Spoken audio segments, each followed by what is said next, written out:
Well, once again here with Sheriff Ryan Spurling at the Fjord Oyster Bank, getting ready for our monthly luncheons. These conversations before the lunch presented by our community credit union. How you doing? Good to see you. Good to see you again. Happy New Year, first time this year. First time we've seen each other this year. Happy New Year indeed. Lot going on. I've been talking with our House representatives and state senator in the 35th, and one of the big issues that's going around really impacts the three counties here in the 35th, Mason, Kitsap, and Thurston.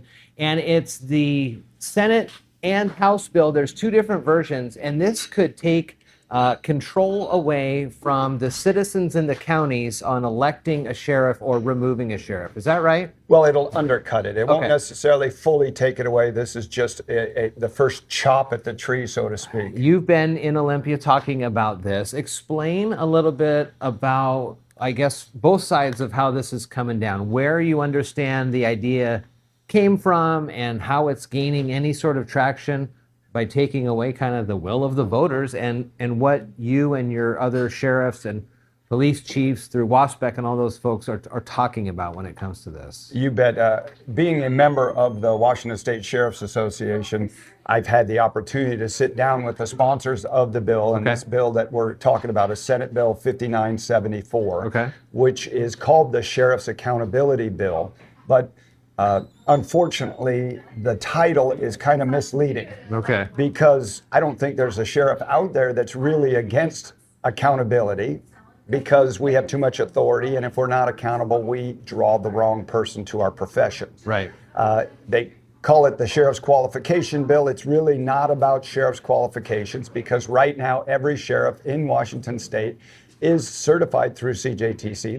This is a solution looking for a problem, is what it is. And when I was talking with those sponsors of the bill, they said this is the holdover from the 2021 police reform bills that came out that was being pushed by Washington Police Accountability Group. I don't remember the exact name of and that. And a lot of those had been rolled back over these last few years, haven't they? Yes, but this was the last one, and they wanted to push it forward since 2021. And some sheriffs that have spoken up in the last couple years have reignited that. You've got a sheriff in Klickitat County, a sheriff in Pierce County that have said things that upsets a lot of the people, and they're an elected official. They represent their constituencies. Just like any other politician, they get to speak what they feel is right. And if the citizens don't like it, they don't re-elect them, or they don't elect them, or they recall them if it's criminal. So calling it a sheriff's qualification bill is not really genuine, because we actually, the Washington State Sheriff Association, presented a bill back in 2020 for qualifications for the office of sheriff, and it wasn't carried through the legislature. We are about halfway through the session. I think right around now is the 30-day mark of this short session. What are your thoughts on the likelihood that this will go through and, eventually get in front of the governor's desk either way, or as more and more sheriffs and citizens speak up, the ideas that this is going to go forward may be lessened?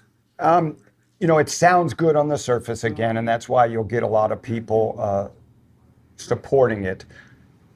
I think the majority party is going to push it through. And then a lawsuit will be put in, because basically it undermines the voters' ability to select or remove the sheriff, and gives it to a state-appointed board they're not an oversight board. It's a criminal justice training center, or Criminal Justice Training Commission. They are to oversee the training that is provided to law enforcement. But this bill would give them the authority to pre-screen and not allow somebody to run, or if they meet certain criteria, remove them. Now, under the must removal decertification in the law, I think everybody would agree that if a sheriff commits one of those crimes, they should be removed. But it's under the may that we're concerned about, because there is very subjective language that goes to this board to, again, take away the voter's voice and remove who they voted for. So basically what this bill, in my thoughts, are, it's the only politician that they are taking away their First Amendment rights, because if you speak out, this may category, you can be removed as a sheriff. We'll put the links to those bill markers in there so people can follow along with that and make Sorry, I comments made more work for you. That's perfectly fine. That's perfectly fine.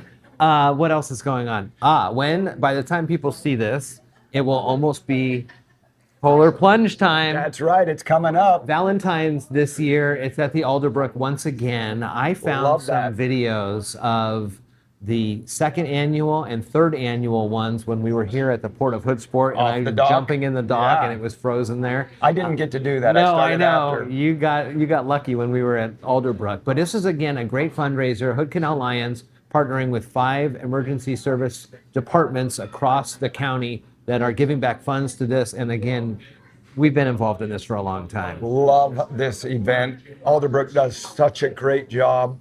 The band comes out, people show up, and we've had a couple of really nice days in the last few years. I think this year it's going to be another good one. I unfortunately am not going to be there. What? I'm going out of town, but I have got. It won't be the same without Well, you. I got Caleb Houston Yes. to be the. Caleb's going to do it. Yeah. Nice. So Caleb is going to be the MC and the announcer there for it. Of course, long time with the jail now and also KMAS radio. So I asked him. He goes, "Yeah, I'd love to do it." So that'll be a fun That's one. great. I'm sorry I'm going to be missing it. The weather does look like it's going to be pretty nice. And it's so much fun. If you get a chance, even if you're not jumping in the water, come out come and on, enjoy. enjoy. The other thing I wanted to have you talk about were some of the most recent 2025 awards that you have given out to some of your deputies across the line. You bet. I saw them on Facebook and they're on the sheriff's office social media pages. But what are some of the big ones here?